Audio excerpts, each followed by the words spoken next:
శ్రీమాత్రే నమ. మిత్రులందరికీ శుభోదయం. మనం ఈరోజు నుంచి ఒక కొత్త అధ్యాయంలోకి మనం తెలుసుకుందాం. అవయవాలు అదురట వలన కూడా కొన్ని ఫలితాలు చెప్పడం జరిగింది. మన పూర్వశాస్త్రంలో మనకు ఋషీశ్వరులు అందించినటువంటి అద్భుతమైనటువంటి శాస్త్రాలు ఎన్నో ఉన్నాయి. అన్నిటినీ మనం పాజిటివ్గా తీసుకుంటే అవన్నీ మనకు ఉపయోగపడతాయి. నెగిటివ్గా తీసుకోకూడదు. ఏ శాస్త్రం అయినా సరే చెడ్డను ప్రోత్సహించలేదు, మంచినే ప్రోత్సహించింది. అయితే కొంతమంది స్వార్థపరులు దాన్ని తప్పుదారిలో ఉపయోగించడం వల్ల ఈ శాస్త్రాలన్నీ కూడా మూఢనమ్మకాలుగా, అలాగే హాని చేసే శాస్త్రాలుగా మిగిలిపోవడం జరిగింది.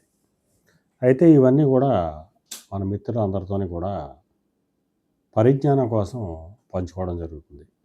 ఈ అవయవాలు అదరడం వల్ల కూడా మంచి చెడు ఫలితాలు మనం చెప్పవచ్చు. అంటే ఈ అవయవాలు అదరడం అనేటువంటిది మనకుండేటువంటి నాడీ వ్యవస్థను బట్టి మనం ఏదన్నా ఒక సమస్య గురించి కానీ, లేదా ఎవరితో అయినా మాట్లాడుతున్నప్పుడు కానీ మనకి అవయవాలు అదరడం అనేటువంటిది జరుగుతుంది.